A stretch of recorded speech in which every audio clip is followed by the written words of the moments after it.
Jarvis Landry, maybe he'll get going. I don't know. Baker Mayfield's going to have to step up this game if they're going to want to beat Matty Ice and the Falcons. Well, with the Browns changing their head coach in the middle of the season, I don't have any faith in Greg Williams personally. Yeah. I have no faith in him.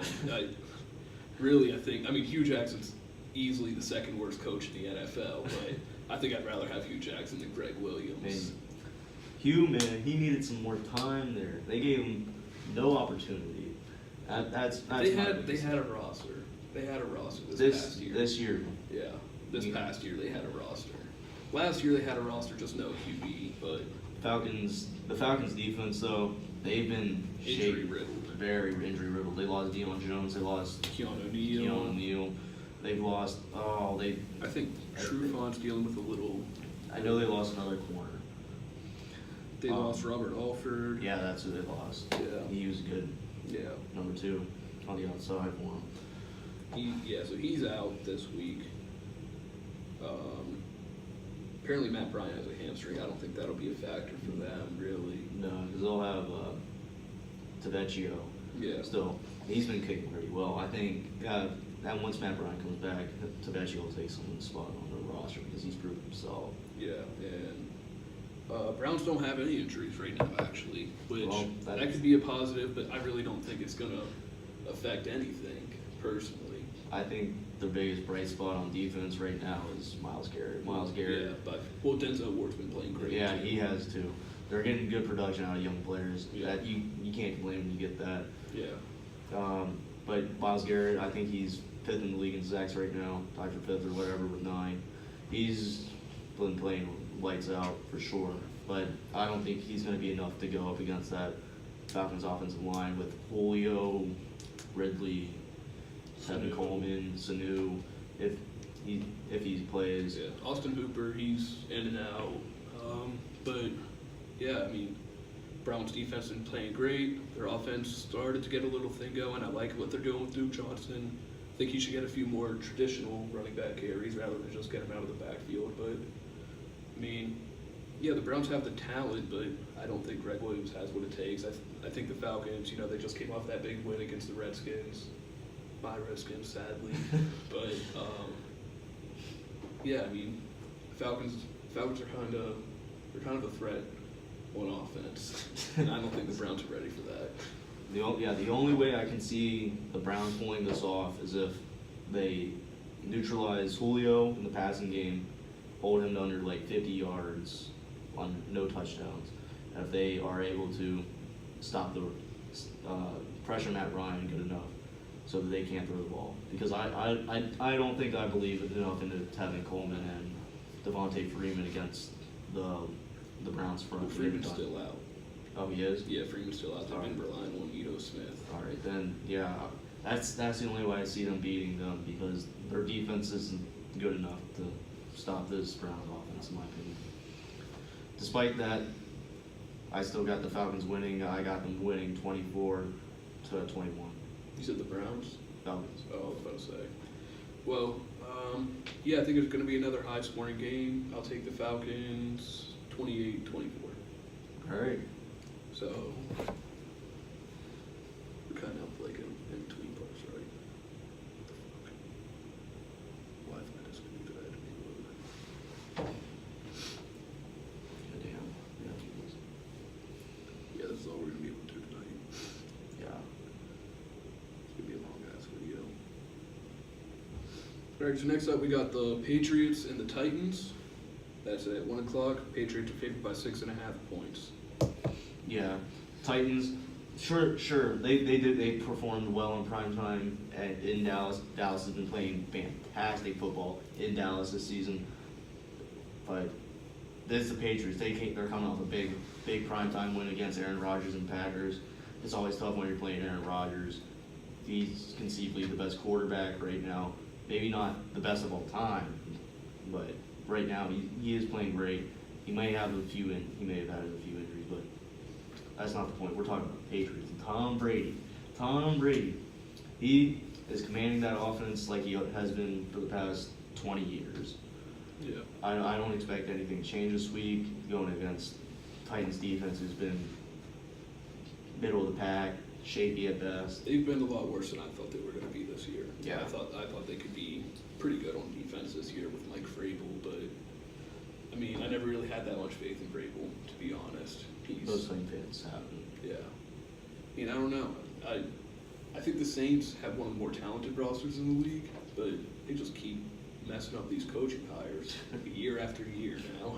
I mean, really. Yeah. Check the injuries real quick for the games. And Sony Michel's might come back this week. you said so. I like Cordell Patterson at running back. Yeah, he has That's been looking pretty good. He's a good weapon. Yeah, but I don't have faith in Marcus Mariota at all. No. I really don't. Even though the Patriots defense hasn't been playing well, I don't see Mariota getting it done. Derrick Henry, Dion Lewis. I mean, there are some rivalries with Malcolm Butler and Dion Lewis, but they're not going to. I don't think they're going to show up. Yeah, isn't it Malcolm Butler's first game back? It might be. Yeah, it is. But yeah, Mariota, I really just think he's a spiced up Alex Smith, in my opinion. Really, I mean, he just doesn't show anything special to me. Yeah. So for the Titans, injuries, Tajay Sharp had tweaked his leg apparently. Tavon Taylor had a foot injury against the Cowboys this past week, and then Darius Jennings and Cameron Patson look to them to have a little bit of a bigger role, I guess. And Jack Conklin, he's good to go now. So That's good. Yeah. Yeah, they'll need him on that front five, man. Despite all that, Patriots gonna win this game. I think they're gonna handle them. I think it's gonna be 31-17. I'll take the Patriots 24 to 10. So 24 to 10. All right. So on to the next one.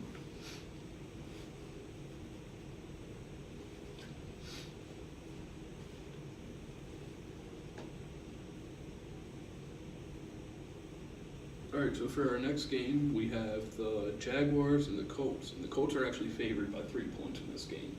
Yeah. And I'm going to start out because I have a lot to say about the Jaguars. All right. I mean, they're supposed to be the next up-and-coming great team in the NFL, and they're just stuck. They got this big anchor named Blake Bortles, right? I mean, he's absolutely terrible. He's the worst quarterback in the league, and I don't know what they see in him, but they seem to think he's their franchise guy. And it's cost them this season. I mean, last year, what were they at this point? They were like 6-2 at this point last year, right? Yeah, I would think so. Yeah. 2 or 3 losses. Yeah, I mean, they're 3-5 right now. That's terrible. They're terrible. By their standards, yeah. They're absolutely terrible. Even the defense hasn't been playing as good. Calais Campbell, he might be slowing down a little bit. I mean, really, I don't know why they traded Dante Fowler. I don't get that. I think they, in fact, probably needed to rotate him in a little bit more. Taven Bryan, he should be getting a little bit of rotation. That's the thing they haven't been doing well this year. I mean, last year they were rotating guys the whole time, but this year they're just relying on Calais Campbell and Yannick Ngakoue the whole game. Yeah. I mean, They have all that depth and they're not using it. Jalen Ramsey, he's always been great. AJ Boye, I don't know how he's been doing this year, actually. I thought he's had a little bit of a down year. Yeah. Compared to last year he's great. This year, Yeah. I mean, he's not playing horribly, Right. but he's not doing what he was doing last year, and that's not getting the job done, apparently. Right, and I mean, the Jaguars' safeties, they weren't ever that great. They were overperforming last year by far. Yeah.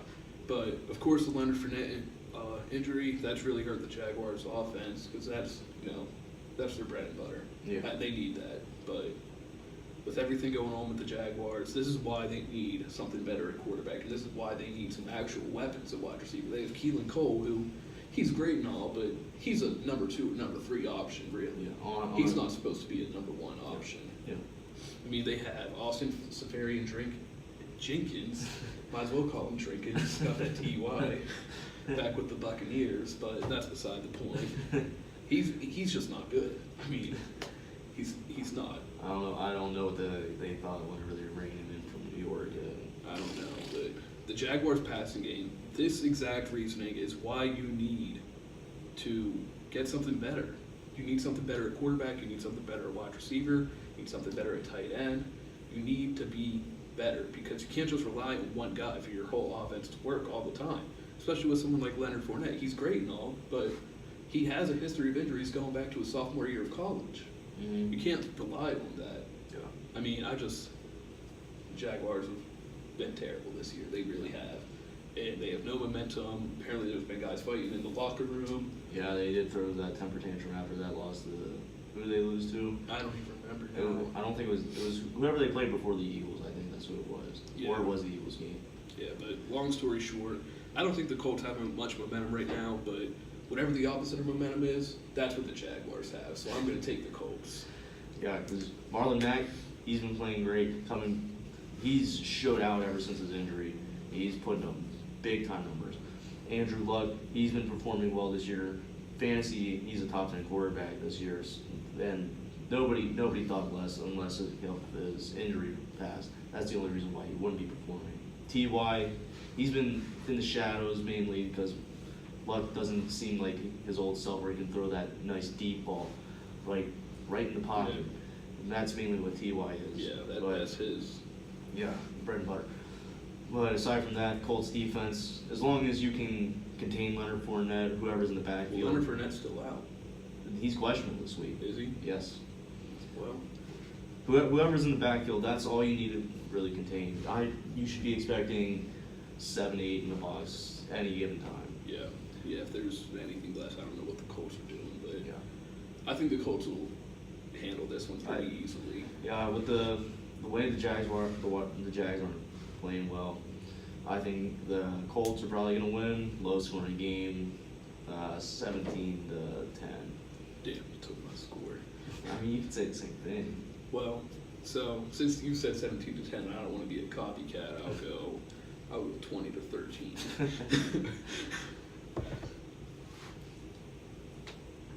Damn, message to me.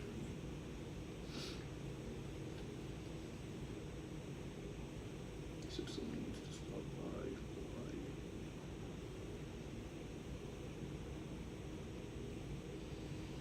Alright, so next game on our docket, we've got the Cardinals and the Chiefs. And the Chiefs are favored by 16.5 points this game. God dang. I know the Cardinals are bad this year, but god dang. Well, I think that's more of a testament to how great the Chiefs have been so far. Yeah, I can see that. They blew out the Browns last week. They lost their only game to the Patriots in Foxborough. That's always a tough game to play, even though the Chiefs have handled the Patriots recently. Yeah. But I don't. The Cardinals, man, they got Pt. on the defense. He's been playing really well this year. Chandler Jones, he's been getting a bunch of sacks and everything. Josh Bynes in the middle of that defense, he's been making a ton. He's been surprising this year. Yeah. Aside from that, Cardinals defense, what are you this year? Can you find your identity or something? Right. Like, come on. And then on the offensive spectrum, I love that they got Josh Rosen. Yeah. I love how they're utilizing him. And their offensive woes are definitely not his fault. His receivers aren't on the same page as him, and he's just trying to make everything happen he can. Good thing is they got Byron Leftwich at OC, so that he's been calling a decent game, getting David Johnson more involved in everything, Christian Kirk. But aside from the Cardinals, Chiefs, Patrick Mahomes is going to play lights out. Tyreek Hill, I think if you can get him the ball deep, he's going to take over this game. But he's going to be on Pt. most of the game, so expect a lot out of Kelsey and Hunt. Aside from that, Chiefs defense is going to keep the Cardinals in lock, and I think the Chiefs are going to win 35-7. 35-7. Yeah. Wow. Well, yeah, Josh Rosen, as you know, he was my favorite quarterback in the draft this year. I really liked him. I was a big fan, but I don't know what the Cardinals are doing this year. I don't know what David Johnson's doing this year. He's if you can have a bust 4 years into your career, this is a bust. Actually, the Cardinals' offensive line has been injury riddled. Justin Pugh has been out. Mike Iupati, their great run blockers are out. Mm-hmm. They got Mason Cole in the center. He's going to be great. Him and Rosen and Kirk on the outside, that's a tandem to watch in the next few years. Yeah. Well, you pretty much hit it on the nail. I mean, The Cardinals, they're just